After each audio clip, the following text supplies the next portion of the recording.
Maligayang pagbabalik mga kabady, this is Giads TV.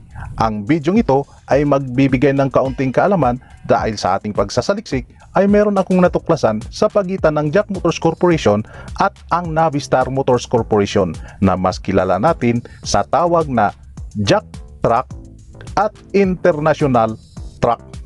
Siyempre mga kabady, inalam ko yan sa pamamagitan ng aking pagsasaliksik at yan ay aking ibabahagi sa inyo. Kung excited na po kayong malaman ang pagkakaugnay nilang dalawa, make sure mga kabady, i-like mo ang video na ito at mag-subscribe ka na rin para sa ating mga latest video na atin pang gagawin.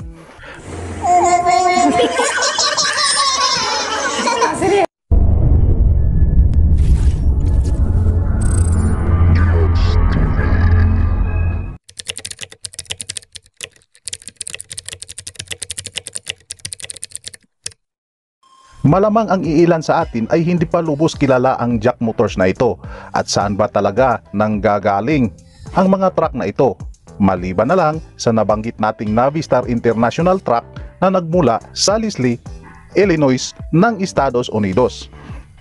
Kung sakali hindi nyo pa napapanood ang video ng International Truck, hanapin nyo lang sa ating mga video. Dahil sa kagustuhan kong magbigay ng mga kaunting kaalaman sa inyong mga kabady, ay naisipan kong saliksikin ang Jack Motors Corporation. At ito ang aking nalalaman. Ang Jack Motors pala mga kabady ay gawa pala ng bansang China na makikita natin ang lokasyon nito sa Hefei, Anhui, China. Itinayo ito noong 1964 at ang unang pangalan nito ay Hefei Jianghuai Automobile Corporation noong 1997. Ang kumpanya na ito ay kilala sa tagagawa ng mga komersyal na truck sa bansang China at pagmamay-ari mismo ng mga Chino. Ang Jack Motors ay gumagawa ng mga komersyal na truck sa ilalim ng tatak na Jianghu o Ondi. Noong 2007 ay nakakuha ito ng lisensya mula sa gobyerno ng China para sa paggawa ng mga pampasahirong sasakyan at nakikipagtulungan ito sa Hyundai Motors Company noong dekada 2000. Sa pagtatangkang palawakin pa ang kanilang mga produkto, nagsimula ang joint venture nito sa pagitan ng Jack at Hyundai Corporation noong 2003. At hindi umabot ng 2007 ay nahinto ang kasunduan sa pagkikipagtulungan sa pagitan sa kanilang dalawa matapos makansila ang joint venture sa paggawa ng mga Hyundai MPV. Hindi bababa sa 2 modelo ang nagawa nila batay sa teknolohiya ng Hyundai. Pero nagpapatuloy pa rin sa paggawa ng Hyundai MPV ang Jack Motors kahit na ito'y nakansila.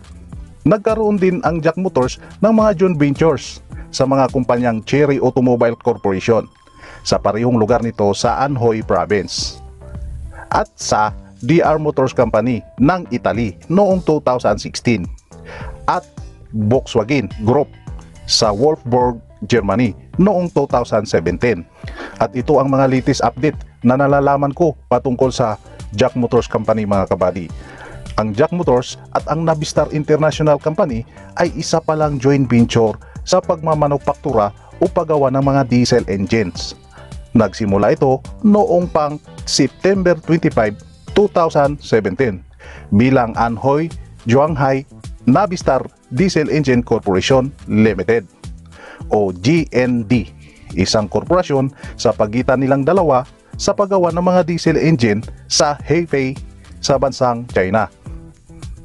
At kung sakaling ikaw mismo ay nakadrive o nakapagmamaniho ng mga ganitong klaseng sasakyan, kung hindi ako nagkakamali, ang mga ginagamit nilang mga engine nito o makina ay Euro 4 at Euro 5. Tama po ba?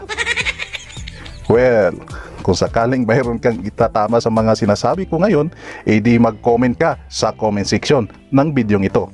Dahil nakapag-drive at nakasubok ka na nito edi ipaliwanag mo.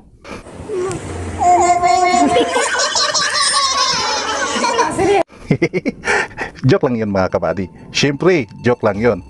At siyempre, kung mayroon kayong idagdag o opinion, maaari din kayong mag-comment mga kabady. At sana makaabot ito kahit 500 likes lang sa tulong ninyo sa video ito. Siyempre, huwag ninyong kalimutan mag-subscribe dito lamang sa channel na kung sakaling ikaw ay naghahanap ng mga brand ng sasakyan at hindi mo ito mahanap, malay mo, sa G-Ads TV mo lang mahanap. Huwag nyo munang patayin ang inyong panonood dahil ipapakita ko pa sa inyo, siyempre, ang mga latest model na mga gawa nila na mga nagagandahang truck.